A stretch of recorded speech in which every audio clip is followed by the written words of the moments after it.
Que faire si votre chat se met à tousser? Ou s'il tire la langue en permanence? Ou s'il se met à cracher sur tout le monde? Aucune idée? Eh bien ça peut mal finir pour votre animal. Parce qu'adopter un chat n'est pas difficile, mais devenir son humain est beaucoup plus difficile.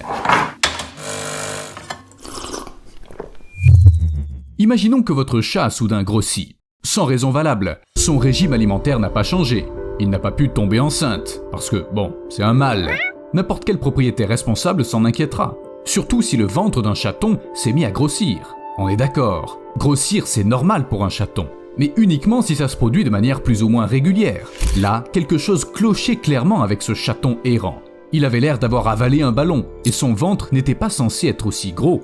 Seule l'intervention du vétérinaire a permis d'arrêter l'étrange processus à l'intérieur de son petit corps. Le chaton a été sauvé. Et si je vous disais que ce n'est pas le seul cas de ce genre? En plus, ça n'arrive pas seulement aux chats. Les ballonnements intempestifs peuvent toucher, en fait n'importe qui. À l'automne 2017, dans un village russe, presque tout un troupeau de vaches s'est mis à enfler. Ça s'est produit dès la première heure de pâturage, ce qui est plutôt rapide. Heureusement, comme dans le cas de ce pauvre chaton, les gens ont réussi à redonner aux animaux leur forme d'origine. Ça arrive beaucoup plus souvent que je ne l'imaginais, surtout chez les chats. Si vous faites une recherche Google, vous serez surpris du nombre d'articles que vous trouverez. C'est comme si les ballonnements étaient courants chez les chats, mais que personne n'en parlait. En fait, il y a beaucoup de choses à savoir avant d'adopter un chat. La toux. On a tous déjà vu un chat se mettre parfois à cracher des boules de poils. Mais parfois, le chat se met à faire des bruits familiers, comme s'il essayait de vomir, mais rien ne se passe. C'est comme s'il essayait de se racler la gorge. Il est très facile de confondre la toux avec une tentative de cracher une boule de poil et de passer ainsi à côté des premiers symptômes de l'asthme félin. Et il s'agit d'une maladie qui progresse sans traitement et qui peut rapidement mettre la vie de votre animal en danger. Et que faire des chats qui passent la journée la langue tirée et qui ont l'air bizarres? Parfois l'animal s'oublie et laisse la langue sortie. Quoi? Comme si vous n'aviez jamais fixé un mur, plongé dans vos pensées. Mais parfois la langue saillante chez le chat peut signifier une inflammation de la gueule, une infection, des maladies pulmonaires qui rendent la respiration de l'animal difficile.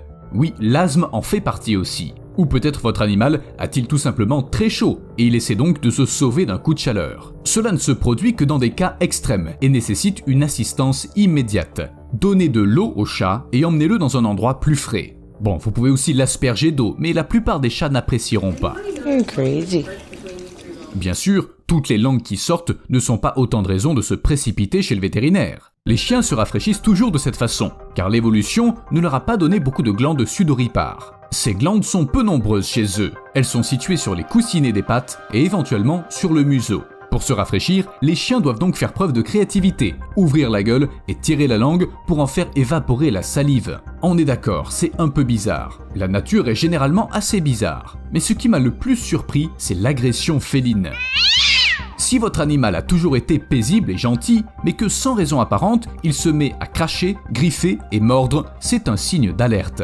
Dans la plupart des cas, bien sûr, il y a une raison pour un tel comportement. Le chat a peut-être peur de quelque chose, est stressé par un nouvel endroit ou un nouvel environnement, veut protéger sa progéniture, ou est simplement là de l'attention humaine. Vous savez quand vous parlez à quelqu'un de vraiment ennuyeux dont vous ne pouvez pas vous débarrasser. Les chats ont de la chance, ils n'ont pas besoin de respecter la bienséance et peuvent simplement se mettre à cracher. Mais le type d'agression le plus rare et le plus dangereux est celui qui n'est pas provoqué, quand l'animal n'avait vraiment aucune raison d'attaquer. Une telle agression peut être causée par un trouble mental ou une tumeur cérébrale, et c'est un problème grave. La griffure sur la main finira par guérir, mais la tumeur du chat... En bref, observez de plus près votre animal s'il est soudain devenu trop anxieux et colérique. C'est peut-être le moment de l'emmener chez le véto. Vous pouvez passer à côté de tous les signes d'alerte mentionnés ci-dessus, mais quand votre animal souffre de ballonnement, il est difficile de l'ignorer. La bonne nouvelle, c'est qu'il est plus facile d'y faire face qu'à une envie soudaine de mordre tout ce qui bouge. Mais pendant longtemps, les gens n'avaient aucune idée de ce qui se passait. Et quand les gens ne comprennent pas un truc, ils commencent à avoir toutes sortes d'idées. C'est la sorcellerie qui s'intègre le mieux à toutes les maladies étranges. Ainsi, au Moyen-Âge, les crapauds ballonnés étaient considérés comme empoisonnés. Non seulement ces pauvres créatures étaient associées aux démons, aux sorcières et à d'autres trucs assez sombres, mais elles étaient également accusées de propager des maladies. On pense que le roi Jean d'Angleterre a été empoisonné par un crapaud qui a été mis dans sa boisson. Le roi est mort d'un gonflement de l'estomac quelques jours plus tard, en même temps que le moine qui l'avait empoisonné. Au XXIe siècle, c'est un peu gênant de croire que c'est les démons qui sont responsables de l'enflure des animaux. D'ailleurs, les scientifiques ont découvert les vraies raisons depuis longtemps. Spoiler, les crapauds n'ont rien à voir avec ça. La malnutrition peut parfois en être la cause. Mais si vous pensez que votre chat mange mieux que vous, alors la cause du gonflement pourrait être des parasites. Ça peut paraître étrange, mais les vers sont la raison la plus inoffensive des ballonnements chez les chats. Vous pouvez vous en débarrasser assez rapidement à l'aide de médicaments. L'une des raisons les plus graves du ballonnement, c'est une tumeur, voire un cancer. Mais il y a une autre maladie, elle est plus courante, très contagieuse et potentiellement mortelle. C'est la péritonite infectieuse féline. D'ailleurs, c'est de ça que souffrait le chaton sans-abri du début de la vidéo. La péritonite infectieuse est associée à une mutation du coronavirus félin. No, God, please, no! No! Pas celui-là! Celui-là n'a rien à voir avec le Covid-19. Le coronavirus félin se transmet d'un animal à l'autre lorsqu'ils partagent leur bac à litière et leur bol, se lèchent mutuellement et oublient de manière générale la distanciation sociale. Puis, une fois que l'animal a été soumis à un environnement stressant, son système immunitaire est compromis et la péritonite entre en jeu et gonfle son pauvre organisme. Si vous ne commencez pas à la traiter à temps, les conséquences peuvent être mortelles. Au fait, quelle taille peut atteindre un chat gonflé? Je dois avouer que j'ai cherché sur Google. Personne n'a pris de mesure. Mais si vous utilisez votre imagination et y ajoutez quelques faits, vous pouvez imaginer ça. Oh, come on, again? Plusieurs chats portaient autrefois le titre de plus gros du monde, et les détenteurs du record arrivaient à environ 18 kg. Par la suite, le livre du Guinness des records a tout simplement cessé d'enregistrer les données relatives aux animaux gras, afin que les propriétaires ne les suralimentent pas volontairement. Oui, il a l'air drôle, voire mignon, on a tous envie de câliner les animaux joufflus, mais vous comprenez, l'obésité c'est mal. Des problèmes de santé, une espérance de vie plus courte, un prix trop élevé à payer pour quelques vidéos marrantes sur Instagram. Le chat, Meow, est mort à l'âge de 2 ans parce qu'il n'arrivait pas à perdre du poids. Skinny, un chat tigré orange, a eu plus de chance. Après avoir maigri jusqu'à atteindre 8 kg, il profite maintenant d'une vie heureuse de vieux félin.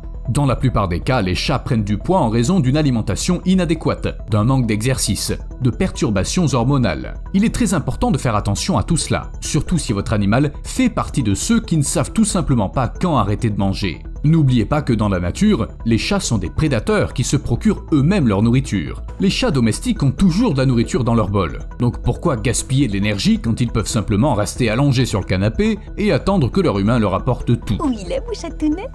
Il est là. Plus de nourriture, moins de mouvement, bon, vous saisissez. Et d'ailleurs, puisqu'on parle de la faune, que font les prédateurs lorsqu'ils voient un animal malade? Ceux qui sont gonflés par exemple, est-ce qu'ils comprennent qu'il vaut mieux ne pas en manger ou est-ce qu'ils s'en moquent complètement? D'après les études, les animaux ressentent la maladie, tant dans leur propre espèce que chez les autres animaux. C'est surtout grâce aux odeurs particulières qui émanent des infectés. Par exemple, les têtards des grenouilles taureaux essaient de rester à l'écart des autres têtards porteurs de champignons. Ils restent à 30 cm de distance, tout cela pour des raisons de sécurité. Si les têtards avaient des masques, ils les porteraient probablement aussi. Cela dit, il y a des vautours qui sentent plus ou moins les malades et les mourants, les traquent et attendent l'invitation à dîner. J'ai dit plus ou moins parce qu'en dehors du cinéma hollywoodien, les vautours ne tournent pas autour des créatures mortes ou même des mourants. Le plus souvent, ils ne font que tuer le temps, soit en observant et en reniflant les proies mortes, soit en attendant qu'un prédateur ou un charognard plus gros termine son repas au sol.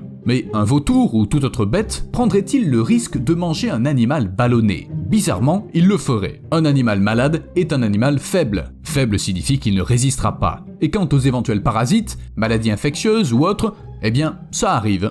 Dans la nature, l'assainissement est loin d'être parfait. En plus, certains charognards ont développé depuis longtemps un environnement spécial dans leurs intestins qui les aide à faire face à ces menaces.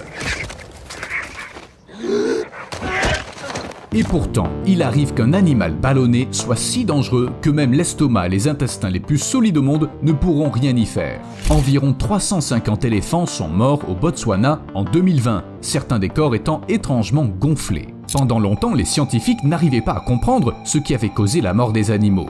Les braconniers? Les émissions de substances dangereuses? Le plus probable, c'est que c'était une bactérie, qui constituait une menace complètement différente. Quand les éléphants ou les baleines meurent, ils peuvent exploser. Les gaz formés à l'intérieur étirent le corps, du coup une seule perforation et boum! Aucune chance que le lion qui s'apprête à manger l'éléphant mort soit préparé à ça. Encore heureux que les poissons globes n'explosent pas. Ou les porcs épics. J'imagine même pas les dégâts. A plus!